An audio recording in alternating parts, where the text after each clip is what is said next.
Deep within a bleak and dismal era, hidden within the murky internet, lies the headquarters of the most sinister geeks of all time. A Legion on Zoom. What's going on, everybody, and welcome to another episode of the Legion on Zoom. As always and forever, I don't care if that's redundant, I'm Ches. And I am Miguel. I'm Rod. And you know what? Let's just start this from the beginning, get it out of the way. It's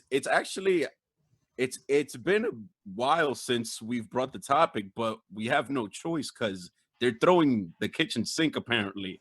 Dude, Jared Leto's Joker, Joe Manganiello's Deathstroke are coming back. What the fuck? How are they even splitting up that $30 million at this point? I don't even know. Remember, as per a few episodes ago, it bumped up to $70 million. Oh, So they got bread, man. Yeah. Oh. Yo, and I don't know about you saying about it's been a while since we've mentioned it. Like Rod just said, I'm pretty sure we said it the last episode. Every episode, there's some kind of way that we bring it in, you know. And honestly, it's on the news. You know, like it's not just we're not forcing it in. It naturally pops up, and this is actually pretty big fucking news. And and as you guys, as the fans out there will know, we all have our thoughts on this. I'm not gonna lie. Like, I think I kind of block it out sometimes when we bring it up. That's what it feels like. Don't block it out. Let it all in, because this is huge. It's huge news. All right, we got the Joker coming back, and okay. Let me rewind a little bit. David Ayer has been raving about his Ayer cut of the Suicide Squad. Apparently, a lot of Jared Leto scenes were cut, and his true rendition of the Joker we never saw. You know, and that makes perfect sense with the way Warner Brothers handled Justice League. So, Jared Leto's coming back, right? And Suicide Squad is one of the few DC films recently that is actually tied to the Snyder universe, right? Because after that, it kind of starts to diverge. Yeah. So I'm excited about this because, we're going to see Jared Leto again in a different context with Batman, right? Batfleck. I don't know. Oh, my God. And Deathstroke as well? God damn.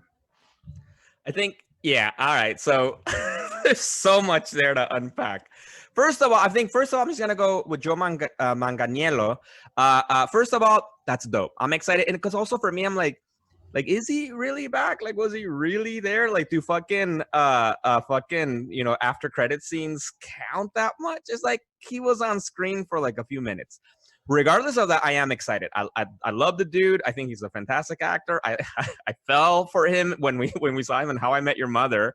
He was great there. And so since then, hell yeah, he was. Come on, that was like his friendship, man. With it, what was the guy's name? Forget with Marshall. Yeah, it was a thing of beauty. And I would love to see him bring that kind of relationship between Deathstroke and Batman, right, in the films. But so I'm excited for that, and he looked dope as fuck. Well, I mean, I think the fans are saying that like he's back because it was so epic, but then everything went to shit. Is kind of like we knew that wasn't gonna happen anymore, but then it's like, hey, like it's possible. Like, out of everything that was going on with the Snyder Cut and everything that's been going on, did you really expect to hear that the Joker and Deathstroke were going to be put into the series? Like, where? I do just want to say, you said, like, then everything went to shit. Did everything go to shit, or was everything shit to begin with? Everything went to shit. And they brought in Whedon. That's when everything went to shit. There was a scene like circulating way back when it was still Zack Snyder's Justice League of Deathstroke emerging from like a helicarrier or some shit, and then that scene like was nowhere to be found, right, in the version that we got. So there's footage with him in it, and he was supposed to play a big part in like Batman's rival and whatnot, sowing the seeds for a potential like Legion of Doom or whatever the Snyder Universe version of that is going to be. How many episodes is like the whole series supposed to be? 4 1-hour-long epics. So let's break this down real quick. So we have Apocalypse, right? Or Uxas, who he was before he became Apocalypse, what have you. Now we have the Joker. How dare you? Hey, what? We have who now? How dare you? I gotta get Greta Thunberg on you right now, whatever her name is. Apocalypse is not in the Snyder in the DC universe. Well, what do you mean? Darkseid. Darkseid. Oh, I said Apocalypse. Like I was That's the thinking, planet. did That's you the mean planet. the planet or No, yeah, something? that's the planet. All right. All right. And like you were saying, it was Uxmas before. I'm like, mad history of the planet. Damn. Yeah. Like shit. Jesus Christ. Uxas before he became Darkseid. Anyway, okay. And now you have the Joker, and now you have Deathstroke. This is 4 1-hour-long episodes. Like, are we ready for this? Meh. Look, I honestly also don't think, because look, first of all, I'm sure like it's not gonna be a big part of the movies. I'm sure it's gonna be like this fucking few-minute moment or something where they come out and then that's it, and it won't be that great, I think. And also, come on, nobody wants to see Jared Leto's Joker again. Like, it's just, that was one of the worst parts of Suicide Squad, and that's saying a lot. I agree with you. Come on. I first of all, I think everyone wants to see Jared Leto's Joker. I think every man, woman, and child on Earth wants to see Jared Leto's Joker. I want him to win an Oscar for playing the Joker. Fuck. Damn. Damn. Nah, but low key though, Jared Leto's in the top 10 most epic humans on the planet, I think. I don't know if he's not in the top 10, maybe top 20. So the humans alive on Earth. Yes. You got, I don't know who's up there. Elon Musk, Arnold Schwarzenegger. I don't know. Epic people. Jared Leto. Jared Leto's up there. That's right. And also, just a quick reminder and a quick shout out to the I think it was official, right? The Morbius teaser trailer that dropped like a while back. I think it was, how long ago? How long has it been? Like a year ago now? 2 years ago? Do you guys remember that Morbius teaser? Just months, just a few months. I know, I just a wanna few say years ago. 5 months ago? I said 1 or 2. Listen, man. Look, I know COVID. exactly. The pandemic time is a whole other thing. Has time warp. But yeah, like that trailer is out there and it's lurking. So he's doing epic things, but dude, I'm so excited to see more of his Joker. And I think now, for example, like he got to watch his performance in Suicide Squad. He got to read all the fan reactions, because even though he might say, yeah, I didn't read any of that shit, or if he did, I don't know, but I'm sure he heard something. He's gonna adjust his performance. You know it's gonna happen. I don't know about that. I don't know. I wish I was more hopeful than you are, but like, because also, yes, I don't have anything against Jared Leto. Like, I think he is a dope actor. His sound seems cool. You know, I don't love his band. 30 He's Seconds timeless. Don't forget about that. He's talented musically. Yeah, he's okay. But like, I like him. But his role as Joker was just not. I just didn't like the design of Joker, like with all the tattoos and that kind of shit. And like, it was just not for me. The one thing I did like, which was rumored, right? And we talked about this off air before, about how, right, there were rumors, right, that he killed like a Robin, and then like, is he maybe might have been a Robin himself or something, like some cool shit like that. And I thought that would be dope. Like, that stuff I would love to explore more, and I'd be willing to watch Jared Leto again as a Joker for that. See, thank you. And also an Oscar nomination. It's not gonna come from the Zack Snyder Justice League movie. I'm pretty sure it's not gonna be Oscar worthy. And aside from that, and even more into, I guess, like, what it's now, what, like the Snyder Max verse, we got Ben Affleck. Batfleck is returning, guys. I can't even. And I want a disclaimer by saying these are still rumors, but these are these strong rumors, like similar to the whole cameos from Andrew Garfield and Tobey Maguire. Like, this shit is leaking. Like, there's like geek secret agents all over, man. Tell me about this. Actually, this is such a good rumor that I haven't heard about this yet. Actually, I heard something about HBO Max and him returning, but I don't know any of the details. Like, so what's it about? Yeah, so the rumors are that he's either going to return in a series. You know, probably a series, similar treatment to what they're gonna do with Zack Snyder's Justice League, and or potentially a movie. But I'm guessing it'll be a series of some kind. And according to some things that he said in the past, his script for his Batman film was modeled after Grant Morrison's Arkham Asylum. So it's going to be a very deep psychological trip through Arkham, which I don't think has been explored deeply in the movies, right? That's still like a little bit of a new frontier for a director to touch upon. And it'll be crazy too, because that means that HBO Max is gonna have a Gotham show from the Battinson verse, and then potentially a Snyder Universe Batman show. Like, yo, we're gonna get inundated with Batman. I love it. And is it gonna be the first time that we kinda have two live action Batmans? Yeah, I think so. Right? Oh wow. Yeah. It's a lot of Batman. And I think this is cool. Three. I think three. Who are I you was gonna say? thinking about that, but I couldn't. I will like... slap both of you. Michael Keaton is appearing. Oh, my boy's coming back. Yeah. Ketone. I also want to say though that this goes to show that HBO Max probably listens to our shit, man. Because like if you guys remember in our Origins episode, I think that was our Batman centric episode. I said that we've never really, except for Adam West, we've never really had a true Batman show, right, with Batman on it. So my fucking god, if it's finally happening with HBO Max with Ben Affleck as Batman, I am for it. All right, guys, I have an idea. Because of all this news, when we finally get our personal Valhalla, our personal Nirvana, when we finally get Comic-Con back, because it's relevant, we all three go as Batman, because it'll make sense. And we'll all be each one of the Batman that we said. So you'll be Val Kilmer. Nah. I was thinking about maybe With the one of the ones nipples. that's on the big screen. I think I have more of a like Batfleck, that Batman body type with like the broad, chubby chest thing going on. But yeah, like, damn, when we finally get Comic-Con back, that'd be an awesome thing to do. And speaking of which, all the cons have sucked this year because of the pandemic. I just got sadly reminded. I just got a little bit sad thinking about it. What have been some of the memories that have gotten the both of you through this little pandemic with all the new innovations, considering like DC Fandom and like all the whack ass Comic-Con at home event? Like, what have been some of the memories that you guys have held on to throughout the pandemic to get you through?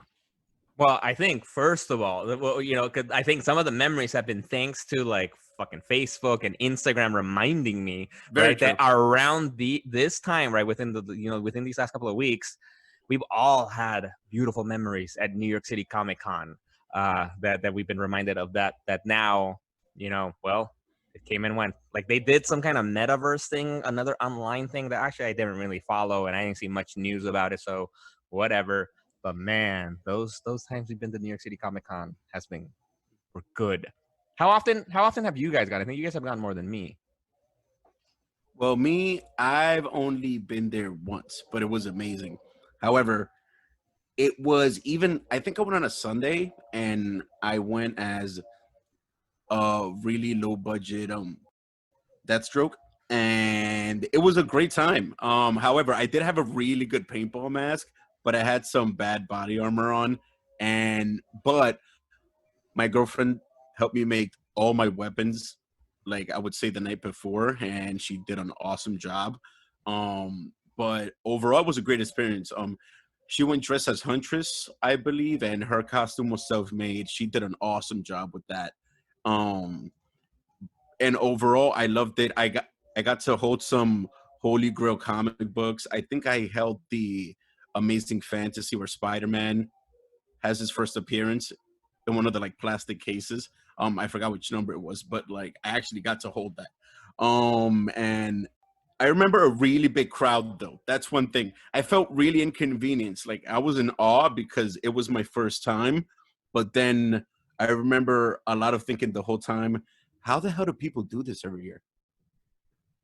I'm just so stuck right now thinking that you said your girl made the weapons for you. I'm like, damn, I didn't know she was like a blacksmith and shit, man. Like, fuck yeah, I'm Yeah. imagining her behind an iron and shit, getting that ready. That's dope, dude. Facts. I had actual steel weapons that she forged for me in my backyard.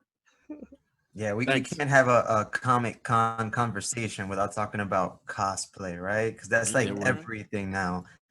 With this crazy influx of superhero movies and superhero TV shows, Comic Con got huge. I remember before I'd go to Midtown Comics and they'd have tickets on sale till the day before.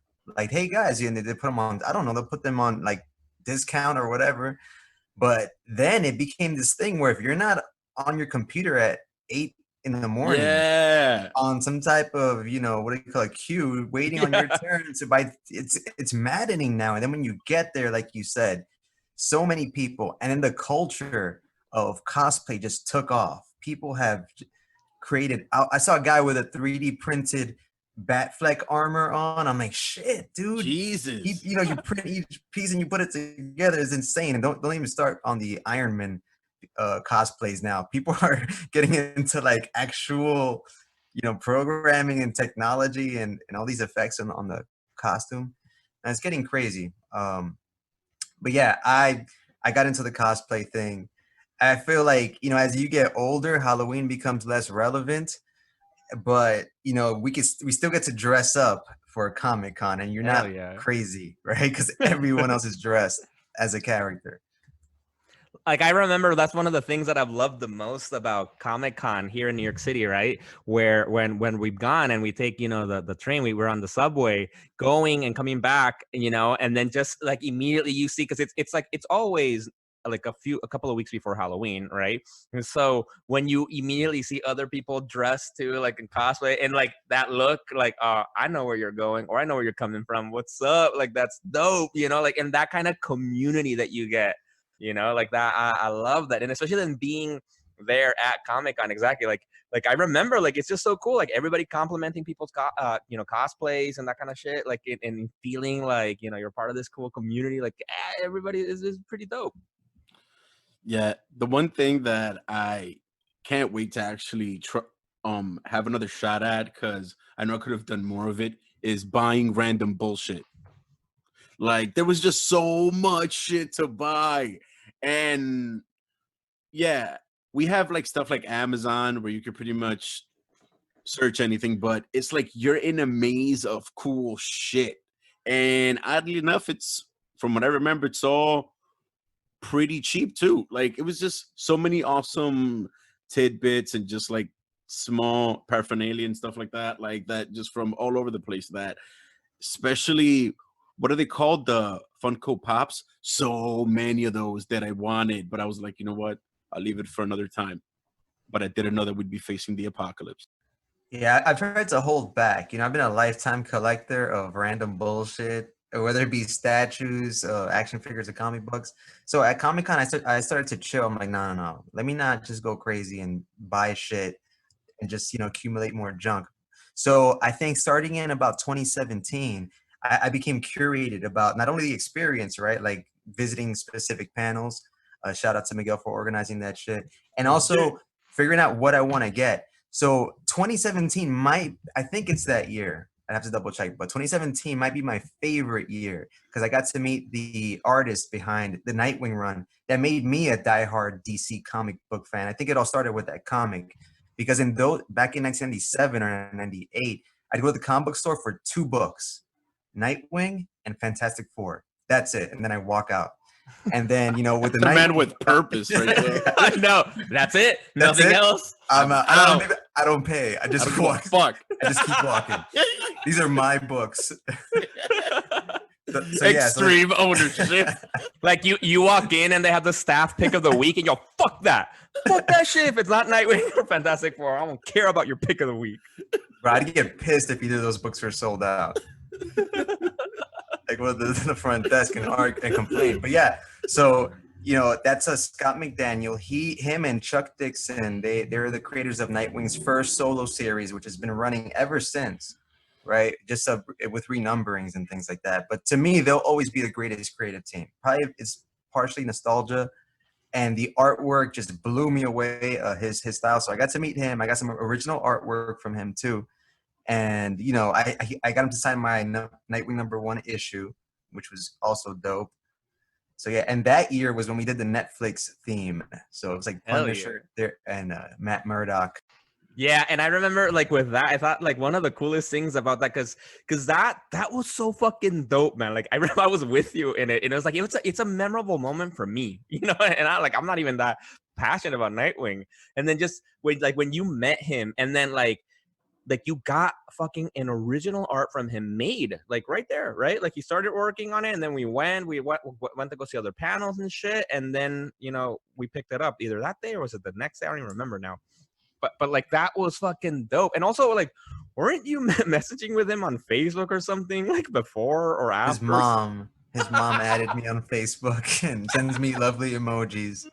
And that's when things got dark. And it's cool because like he was like, okay, so what do you want on your art piece? I'm like, dude, just draw something. And then I come back and I see the piece. We'll throw that up on the Instagram. I see the piece and I'm like, yo, this is perfect. Like you just nailed it. Anyway, that's probably one of my many fond memories of New York Comic Con. Yeah, I remember because for me because that's the thing I'm still lacking. Like I really want to get that experience about getting an artist, one of my favorite fucking all-time meaningful artists, to draw something for me there. And I came close, I think, last year. But I think it was who I think one of the ones that's doing the current X-Men run, RB Da Silva, I think it was there. And but it, like it's a little expensive. Totally worth it for this. It's beautiful works of art. But I'm like, all right, I think I gotta work myself up to that a little bit more, and at least getting, you know, some signatures and shit at least, you know. But for me, my experience for New York City Comic Con, what I love is to attend the panels. I love that shit because I want to hear the creative process. No, I love hearing the fucking writers, the artists talk about why they're doing what they're doing, how they came up with it, and the teasing of the new runs. Like that, I just find that fascinating. It's just super cool. All right, now let's address the pink elephant in the room. Do you guys think that Comic-Con is dead? What? No. Like it's a possibility that it could like stay virtual. They could continue the innovation, because think about it. If things continue to stay this like spaced out and like, you know what I mean? Like just super like regimented, and it's going to be impossible logistically to hold Comic-Cons all over the country. Like, or even before people get over like the phobia of being in between such crowds. Like, I think that's the one thing that people aren't talking about. Like everyone's saying like, oh, like we all miss Comic-Con, which I'm sure we do, but are we ever really going to get it back the way it was? that's a bigger topic, because it's also just about life. Like, is life going back to normal? Like shit just got deep. But Comic-Con is life. Honestly, I'd hope so. Yeah, I think it will. I think things will get better. I don't think next year, probably we won't have Comic-Con next year, but I do think things will eventually get back to some kind of normal. And also, and I think we have that. We're gonna definitely have Comic-Con, because that shit's a moneymaker. I'm sure they make way more money than doing these virtual things, man. Because for example, think about it. If DC fandom wasn't free, I don't think I would have fucking paid for it, you know? Like, I would have thought about it more. It would have been depending what's available, especially knowing, like, fuck it, I'm just going to see it on YouTube later on news. No, it's not the same. It's not, and it's not, it doesn't, like, well, we just, everything we just talked about, the cosplay experience and all, seeing the panels, you can't do that from home, you know? Like, so it has to come back. Yeah, fandom was one big press release, right? Right. Yeah, that basically. the fans got to see. And the crazy thing is that since everything was bumped a year, that means next year's fandom is going to be showing this shit from like 2030. All right, you're going to get the Flash trilogy or whatever the fuck. But yeah, before we move on how bleak the future is here on Earth, more about Comic-Con 2017, because that was also the year that I got to meet Kevin Conroy as well. Oh, yes. Yep, and he signed the art piece from the Killing Joke, the animated movie. And that was really cool too, man, because this guy's iconic, right? He's a legend. We were just talking about like how he might be the best Batman, like in the last episode. Yeah. Yeah. So I remember fucking meeting Kevin Conroy was fucking dope, and you getting the signature was great. And that's the other cool thing about Comic-Con, right? Because if you remember, Rod, I think this might have been last year, I think, where also we got to meet Tom King just randomly walking by. Like, we had just seen him, like, I think maybe 20, 30 minutes before, doing a panel that was like an kind of not in one of the rooms, like kind of like an outdoor kind of thing by all the merchandise and shit.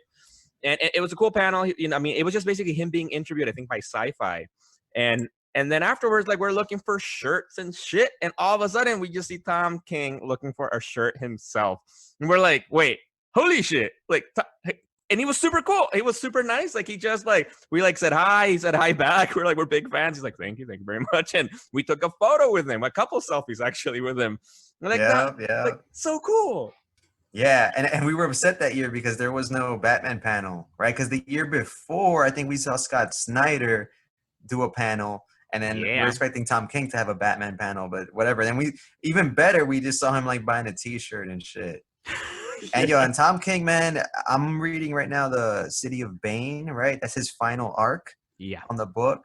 And, I'm digging it, man. From the first episode, the first issue, of Rebirth up until now, like, it's all been a fantastic run. And then I think he graduated from his work on Grayson before that, which I also love because, okay, going back to what I said about the Nightwing comic books have not been good since Chuck Dixon was on it way back when. I think Dan Jurgens has done some good work, for the OG fans, you know who that is.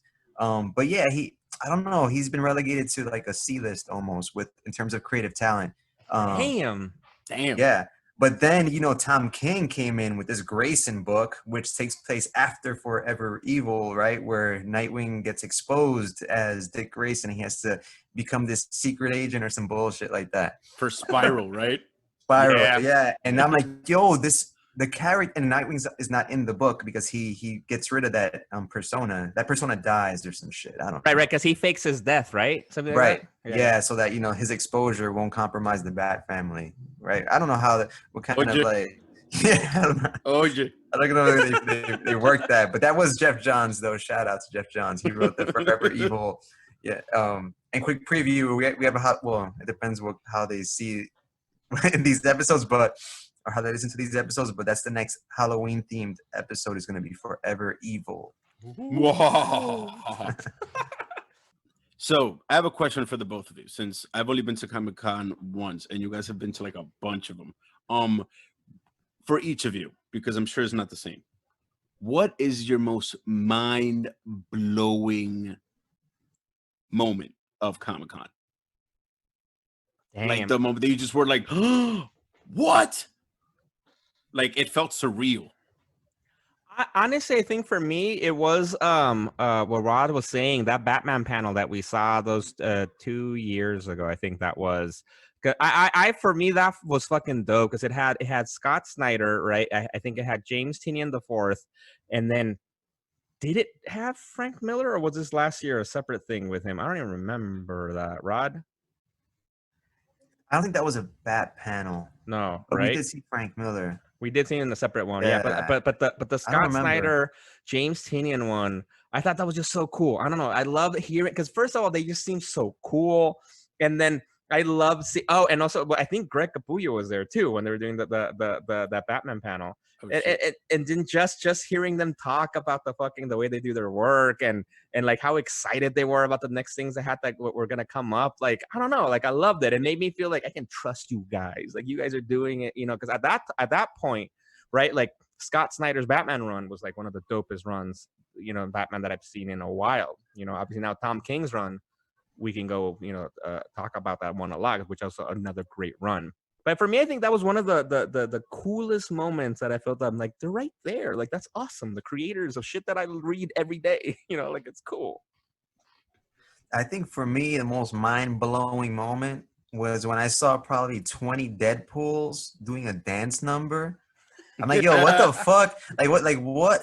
Like, this thing has gotten so huge. And I remember, like, there's like a huge a long escalator leading from like the first level to the second. Yeah. And I remember seeing this sea of people that you'd only see at like a big music festival. Like, all these goddamn people. and they're all dressed up, and I'm like, wow, this thing has blown the fuck up. And me as a comic book fan, I'm like, yes, because this means that, you know, comic books are once again a very lucrative industry, right? We're gonna get video games, we're gonna get shows, we're gonna get movies, we're gonna get bombarded by content, and I love it. I love it. It's so much so that I only exclusively ingest comic book related media, right? Like it has to be a show, or whether it's being for literature. Yeah, for all the fans out there, Rod tries his best to only, like, he's not joking, to only consume comic book related media. He refuses to read books unless they're for academic purpose. Right. And it's gotten to the point where there's so much content now that you can't keep up, right? Like the CW verse, that got ahead of me because that's so massive and time consuming. Yeah, but I feel like was that universe really worth chasing that? Like, imagine one person who's like super well versed on like the CW verse. Like, bro, what's wrong with you? Bro, okay. I don't know. Right. Yeah, No. No, I think between Rod and I think at one point we were almost kind of there, because I think I was watching the shows that you were primarily not watching, and you were watching the other ones. Because you were watching Arrow and like Black Lightning, and I was watching mostly Supergirl and Flash. And no, come on. No. That's what I'm saying. Like on specific shows, for example, I watched the shit out of Arrow. I watched the shit out of the Flash. I watched some Legends, but it's like, imagine someone who's like well versed on. Bro, they're out there. If you're out there, like, and show Chez, this is a signal. CW verse. I know, or please comment, critique the acolytes of the CW verse. Bro, they're legion. They are out there. How many shows are there right now? I mean, like, I don't know what's their current lineup. Like we had Arrow, right, and it was just gonna get switched to like the new one, right? But then what was it, like Black Lightning, Batwoman, right? Flash, Legends of Tomorrow, Supergirl. So we got 6. Am I missing anything? I think that's about it, no? And that's not including the new ones that'll come out. It's just interesting how, like, oddly enough, like DC, like they can't get it together on the big screen, but something so simple and pure. I mean, I don't have anything against the CW verse. I'm just saying I thought it'd be interesting if someone super schooled in it. Sounds like you do, though. Sounds like you do. Dude, I why love you hating? I'm not hating. Bro, the Flash. Okay, the Flash. I love the one Flash. changed our lives, right? And then season 2 was even better. Yeah. Come on, Zoom. I don't want to talk about villains right now because that's the theme for the next episode. But come on. By the way, quick side note: since you brought up the name. That is the best pop figure, Zoom. That shit is metal. I want that pop. But yeah, but it's just crazy how Disney pulled something that people thought was impossible, right? They pulled off this massive universe in movies. DC tried to follow suit, of course, to cash in. They can't get it together. But for some reason, on the small screen, they pulled off some crazy shit. Like, who'd have thought that we'd see Crisis on Infinite Earths in any manner? Yeah. I want to stop you right there. Disney did not pull off the MCU. That was a homebrew grassroots from Marvel up.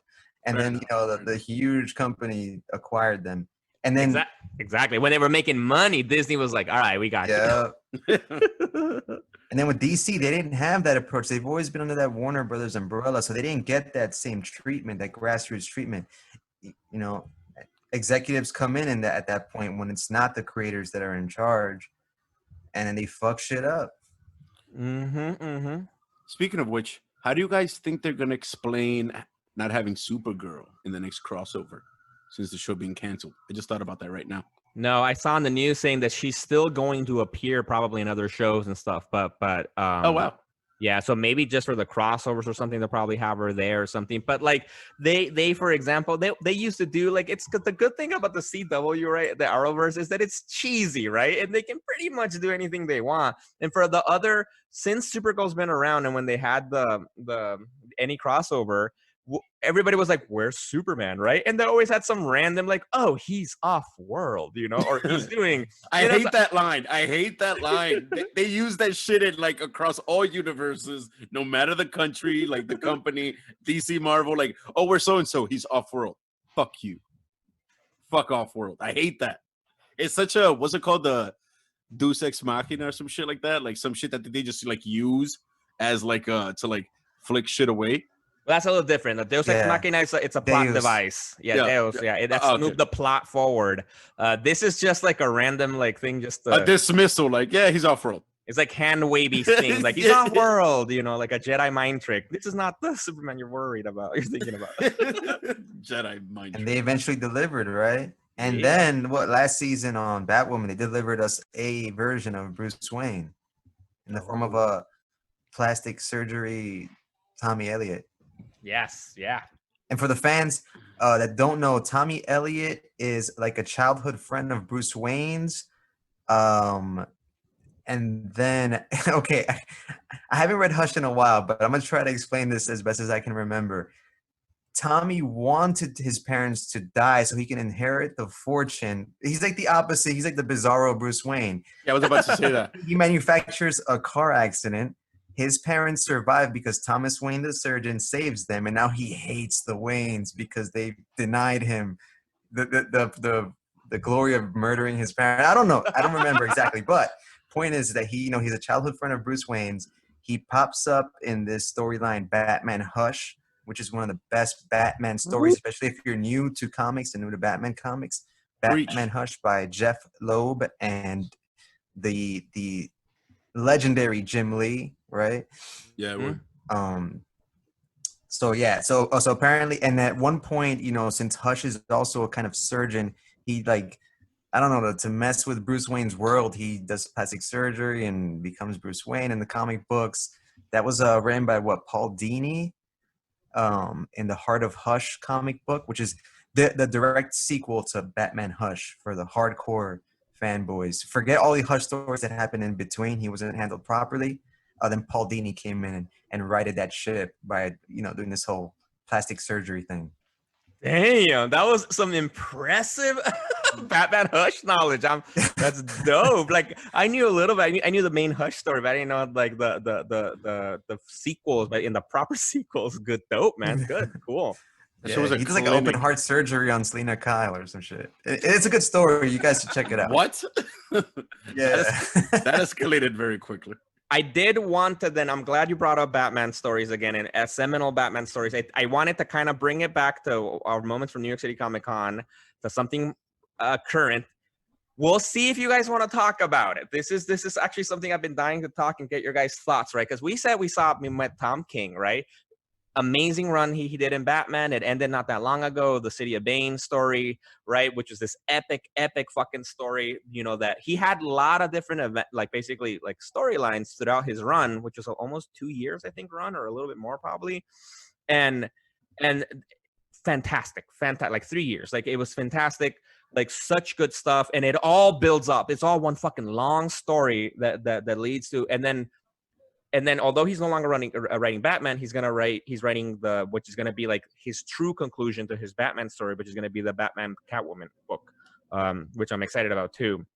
But I do want to ask, in City of Bane, something big happens that hasn't happened before in Batman comic books. I'm pretty sure it's never really happened like this.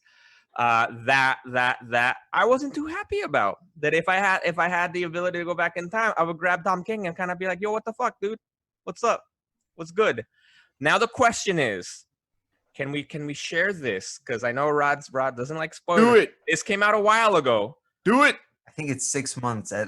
If it's 6 months or over, I guess we could insert spoiler alert right about now. It's actually more than 6 months. It's 12 months. It's been a year because I was reading it on the app, and on the app they had the DC Universe app. They have a 12-month window, which is now going to be 6 months. And I just made sure to look that up, and 12 months does equal a year. So just making sure we can. I think that's so spoil. All right, so we're gonna make sure to warn people. This is gonna have a spoiler. Spoiler alert! And so Alfred dies. Alfred is killed and killed horribly. His neck is broken by Bane, as in front of Damian, which is basically his grandkid, right? Like, yeah, in front of Damian, tied to a chair, forced to watch Alfred die. Okay, I can't even. I had thoughts. Raj read this. Chess hasn't, but he doesn't care about spoilers. So, all right, tell you guys, what do you think? What's... All right. That's insane. That's insane. And it's like, yo, Damien is gonna be such a shitty adult. What the fuck? Like he's gonna be darker than Bruce at this point. Like, what? Trained by the League of Assassins. His grandfather is Roz. Wait. What happened with that whole thing where like his dad was supposed to be Deathstroke? Was that bullshit or? Yeah, I think it ended up being BS. Okay, so it is Bruce. Okay, yeah, like that's insane. Like then watching technically, like imagine how, even though that kid has a super hard shell, how attached he got to Alfred on the low. Come on, I'm sure there's some panels out there with some low key tender moments between Alfred and Damien, and then just to see him get his neck snapped. Fuck, that's crazy. And also, what writer wrote that Deathstroke might be Damien's dad? Was it Maury Povich is writing comic books now? Like, that's such a stupid idea. Yeah. Sorry to the writer that wrote that. I'm sure. I mean, you want to get ways to get Batman and Deathstroke to fight each other. But that did happen. I'm not bugging, right? No, it was an arc. No, okay. And I think it was part of the current run, the most recent run by Christopher Priest, which he's a good writer. It was just like, I guess the premise of that plot was like, okay, all right. Like, in all fairness, I didn't read it, so I don't know if it was good or bad. Because it sounded stupid. That's why we didn't read it. I will say, just to add to what Chess said, that there is, I haven't read these books, but there are repercussions of that now, because there's like the Teen Titans book, where like, or I think that's what it's, that's, yeah, because there's the Titans book with the adult Teen Titans, and then the Teen Titans, which is Damian Wayne and like as Robin and the other Wally West Flash and you know, the other groups. And one of the recent stories I saw, that apparently he's really fucking pissed at Batman for it. Like he blames Batman for it, and he removed, like he said, he's not going to be Robin anymore. And so we still don't know what happens with that. We don't know if that's going to be for real, or is he going to do like all the other kids, right? Like his own new character. We'll see. But there is some shit. There's some stuff from that. All right, so Rod, what was, you read it, you saw that image. What were your thoughts? All right. Quick, for the fans that may not be that well versed, quick recap. So Damian Wayne is the current Robin. He's the son of Talia al Ghul.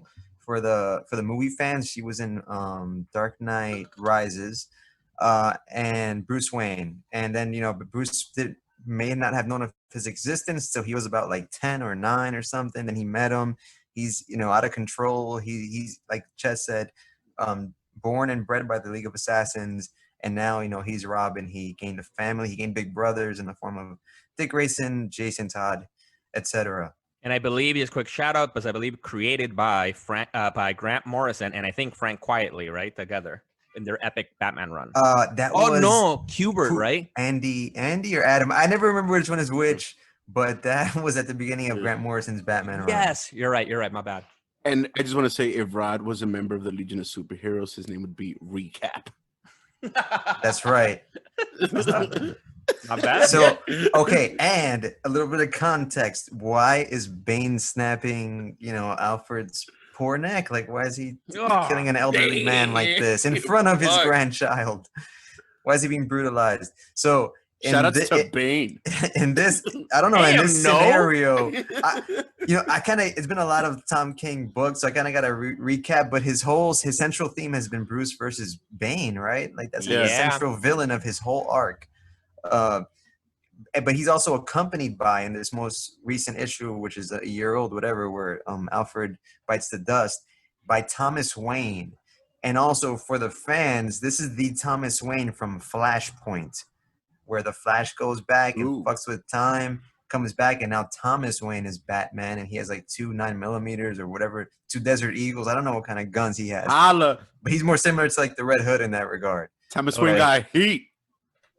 And now Thomas Wayne has fixed Gotham by weaponizing its insane criminals, right? He has them all doing tasks. They get their jollies off, but they keep Gotham safe.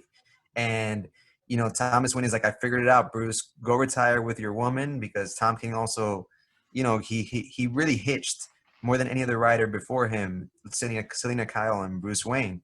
So now Bruce Wayne can go off and, finish off his life the way he ended it in Dark Knight Rises, right? In France, Right. whatever, at a Right, cafe. Yeah, exactly. Because the whole Tom King run, without really spoiling the run, because like it is a psychological, basically thriller. Because Bane is trying to break the Bat down by psychologically, though, by fucking with him, and at the same time, kind of using his dad from this fucking Flashpoint universe. But Thomas Wayne's goal is like he just wants his son to stop being Batman, and goes about it in a little bit of an intense way. And so when Bane, Batman's fucked up and he's recovering some other place outside of the Gotham City, Bane and this Flashpoint Batman take over Gotham City, and they have this very strict rule of like none of the Bat family can be in the city, and if they do, they said we'll kill Alfred because they had captured him. Yeah, and so who breaks that rule? I think it's a good idea to kill Alfred and leave him dead, because who has butlers anymore? And not only that, who has butlers from the UK? Like, what the hell? I mean, Fucking Mr. Belvedere. hey, I mean, come on. First off, that could easily be justified because in every single caption, Batman comic, imagine how much time it would take Bruce to walk around and get stuff. Like, come on. The Batcave is huge. Bruce Wayne is huge. He needs assistance in getting stuff. All right. Best Alfred, go. wait. No, before we get into that, because obviously it's Michael Caine. I'm like, already, Michael Caine's already. Michael Caine. That Alfred from those horrible movies, like with Clooney and Kilmer, that was the same Alfred, right? That old. Oh, yeah, right. Alfred. Yeah. Go? No. Wait. His name was Alfred? No. I'm fucking this up. Wait, I'm fucking this up. I'm sorry. Rest in peace. Failure. I love you. But yeah, that I would say he's my favorite Alfred. I love Michael Caine, but I would say for some reason I like that Alfred. You know what? That's a good point. Exactly. But he was a very good Alfred. But I do agree with Rod's comment because it hurts me emotionally, right? Because I'm like, I love Alfred. He's been an integral part of and also because I know how much Batman loves him and how much it means to him, right? And it's like straight up, it's like killing his dad again and his parents again, right? And so, but when you do think about it, it's a little outdated to have a butler, like that. Yeah. Yo, Bruce Wayne is mad privileged. Yeah. He's not woke. He needs to release Alfred from bondage, and look what happened. Mm-hmm. Just look what happened. Oh yeah, and quick correction, it's Michael Go was that OG Alfred. And my favorite Alfred is the Alfred from the Gotham TV show because he's the most badass Alfred we ever had. Oh my God. His name is Sean Pertwee. So for the people that haven't seen that show, Alfred is pretty dope. And James Gordon as well. We've already gushed over him. I'm not gonna lie, I kind of didn't like that Alfred because I felt like he was too epic. Like no, he had too much swag. Like, yo, take it down a notch, dude. Like, no, and exactly. I take back my comment. I agree. The best Alfred has been Sean Pertwee from fucking Gotham. He was dope. He was. Oh yeah. No, I loved him. And then what I liked about that too, because they really did bring out, or and then it fed the comics, but it had fed the comics before too, right? Like about because they do have that history where Alfred was trained by like the British like Navy SEALs, whatever they might have. I don't know what it was, but and he was like an epic fighter. Oh, and I think we mentioned this in a previous episode. Like Scott Snyder's Batman All-Star run had this really dope story with Alfred that related to his past, which is I think my something friend or my first ally. I think it's called the storyline. I recommended it. It was pretty dope.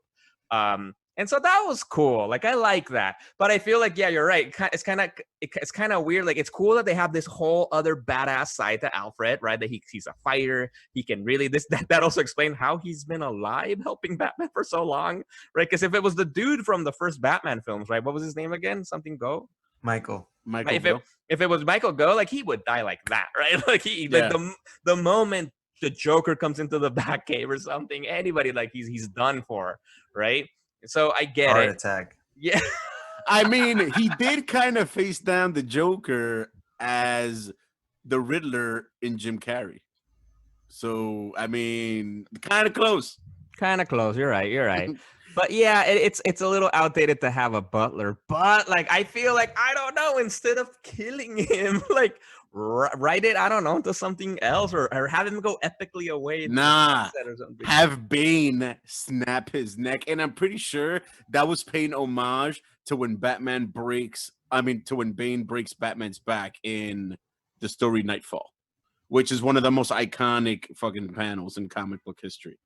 Nah, but this was more gruesome. I don't know, man. Like this, Damn, I honestly, really? it made me feel like I didn't like it. It was too fucking real. I don't know. Like, I didn't like it, and I was like, "Fuck, Alfred." And then like, Tom King is an incredible writer, and I think the artist who drew that issue was Michael Janin, who's an incredible artist too.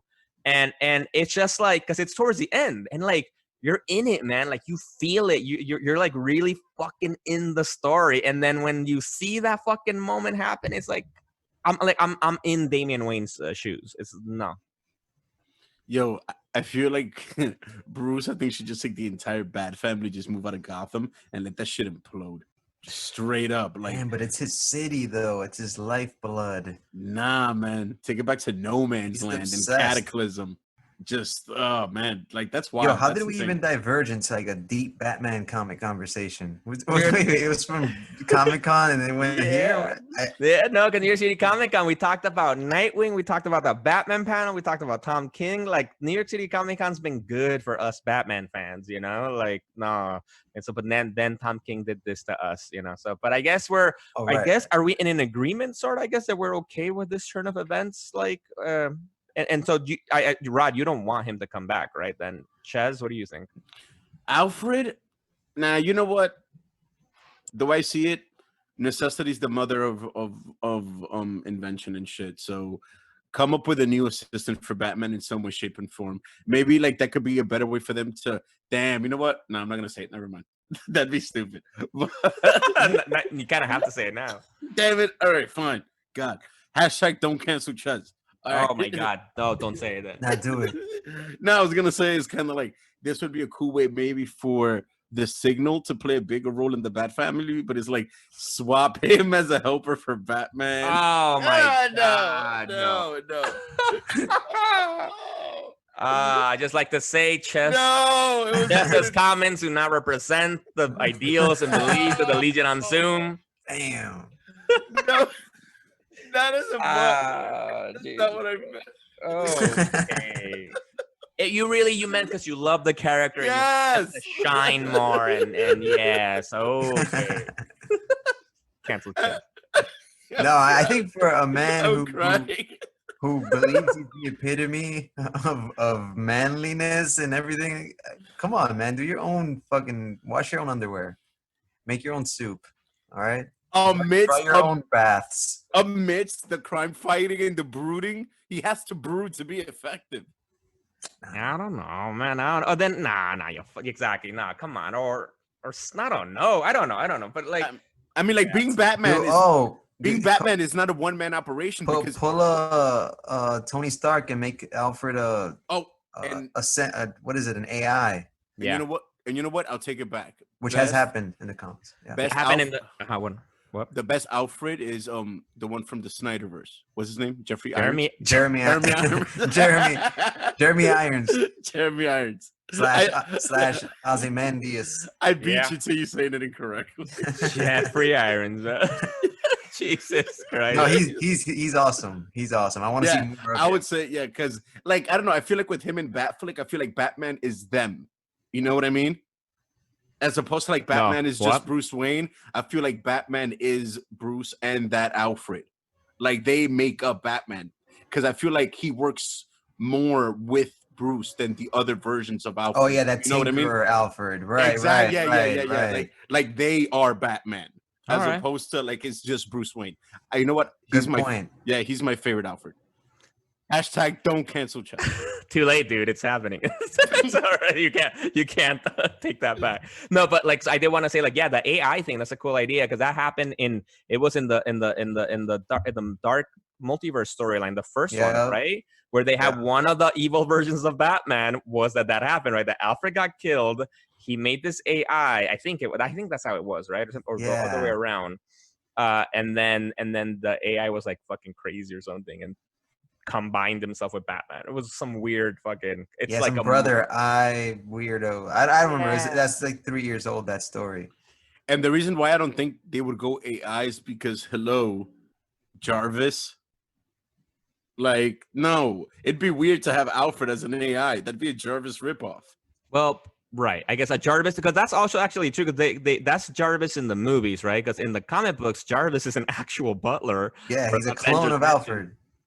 Exactly. So exactly, like they ripped DC off first. So I think it's only fair for them to make him an AI. Fair enough. The other thing, actually, I want to mention just quickly, because I think connecting it back to our episode where we talked about the three, so the Legion who laughs, right? That was our episode where we talked about the three Jokers. That now we can mention this, right? Because we were loving the story. It's an interesting story. We talked, where is it in terms of continuity? Because in that story, Alfred's there. So what the fuck? So what's going on? I hate oh man, and I feel like usually at DC they keep some type of order on the multiverse thing. Like there's some methods, and then there's shit like three Jokers. It's like what? Watch, that's just like Jeff Johns just pulling like his his weight, pulling seniority. He's like, no, fuck Tom King. Yeah. Alfred's alive. I don't give a fuck about his story. And then just erasing it or something. Because that's confusing, because they've said that the Black Label thing, that's where it's coming out.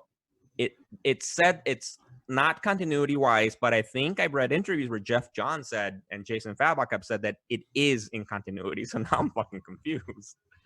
Yeah, you see what I'm saying? Like, I hate it when that happens. Like, why can't people just settle on one thing? It's pretty simple. Like, is he or is he not alive? What's up with your boy Jeff Johns, Rod? What's up with your boy? Do it. So, like I mentioned in the previous episode, the Legion Who Laughs, I think that Jeff Johns is trying to make a timeless Batman story, and it can't be bogged down by continuity blips, because I don't know, Alfred might come back, but this is a book that is going to be always relevant, similar to what The Killing Joke and The Dark Knight Returns and all these other stories did. It's a story that kind of takes place self-contained, yet has, broad effects on the DC universe. So, I like the decision, honestly, because even though I saw Alfred get his neck snapped in that panel, I don't know. I can't see such a staple character disappearing. But that being said, I hope they do. I hope they keep him dead, because manservants are stupid. Okay? Gentlemen.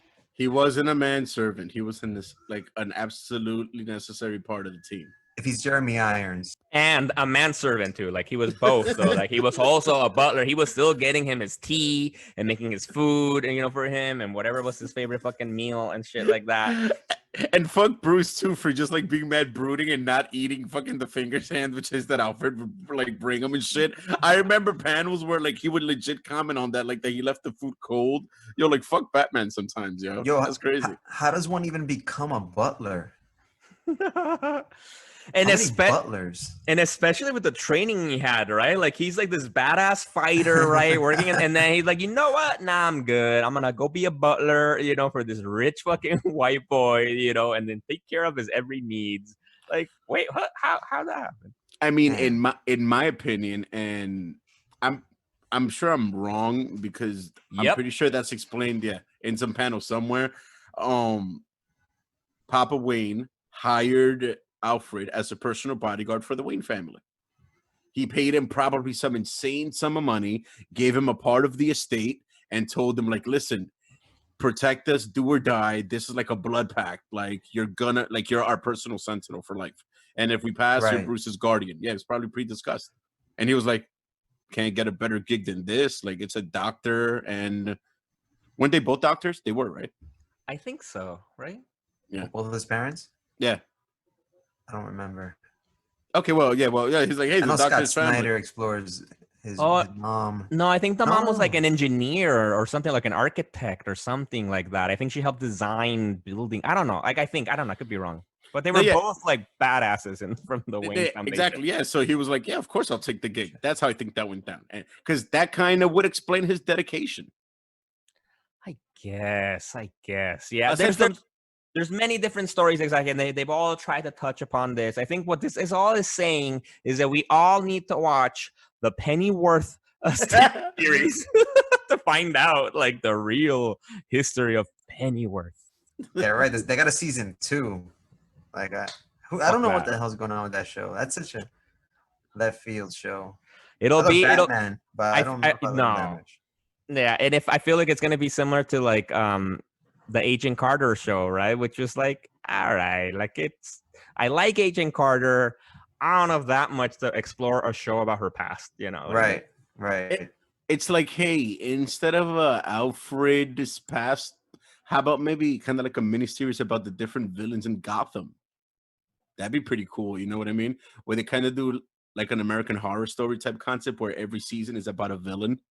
Oh, all right. HBO Max, you guys listening? This is a good one. This is a good one. Yeah, for example, do like 5-10 episodes, like all of season 1, Bane. You know what I mean? Like from episode 1 to 10, how did he become Bane? And then it just goes with every like villain. That'd be pretty cool. Damn, season 1 is Bane. You're starting off like hot shit. What it was? I don't know. Top Penguin, maybe season 1 or something. Like I don't know. Fuck that. COVID, the election, Bane. Damn. It just makes sense. Sounds right.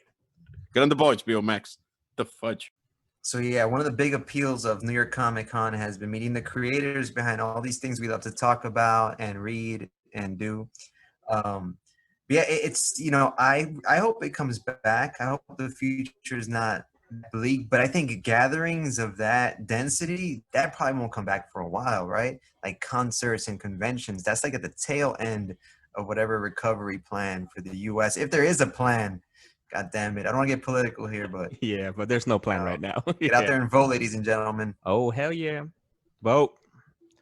Yeah, because I think exactly, because if I know for sure for next year, we won't be at that place. Maybe in 2 years, we're going to be at a place where maybe like if the vaccine's out, right, and everybody's really using the vaccine, and then there's nothing wrong with the vaccine, right, and it's like it's a safe thing to actually take, and or zombie apocalypse. Or the computer chip, the Matrix. So 2 ways this could go. Skynet. Zombie apocalypse or Skynet. Damn. Either one of those 2 options, I hope there's still Comic-Con, because I would still, like, if it's a zombie apocalypse, I could make my way through zombies for cosplay. Come on. Yeah, I definitely. Damn, would you rather? How would you rather fight your way to Comic-Con through zombies or Terminators? Fuck. Zombies, dude. Terminator's gonna beat my ass. Yeah, they got the heat vision and everything. Fuck. They do, right? Yeah, they do. They got that shit. Damn, 2020. I don't know about heat vision, but they are like nearly not heat vision. I mean, like the heat sensitive vision. And then at the end, like the Predator. Yeah. And then at the end, right at the entrance to Comic-Con, is a zombie Terminator. Jesus. Zombie Terminator. I think you're onto something. All right, HBO Max, you listening? You listening? Zombie Terminator. Is it a Terminator that terminates zombies, or a Terminator that has become zombified? Both. Or both. It's both. Or I was wondering, is it a zombie first, then they made him into a Terminator? Exactly. Fuck. Damn. And then he terminates zombies. Oh, I would watch the fuck out of that. I would read the shit out of that. HBO Max, get on it. And God, my ribs hurt, my face hurts, and I'm fucking crying. I have to go dry my face. I can see it on the camera. It's one of my favorite episodes we've done so far. I love you, gentlemen. All our listeners out there, check out the Instagram, people. We're almost at 100 followers. We love you all. See you next time, guys. This is the Legion, always and forever. I'm Chez. I'm Miguel. I'm Rod. Peace out. Peace. Peace. Legion on Zoom, starring and produced by Jose Perez, aka Chez, Rodney Martinez, and myself, Miguel Arce. Please subscribe on wherever you get your podcasts and leave us a review on Apple Podcasts or shoot us an email at legiononzoom@gmail.com. And don't forget to follow us on social media at Legion on Zoom.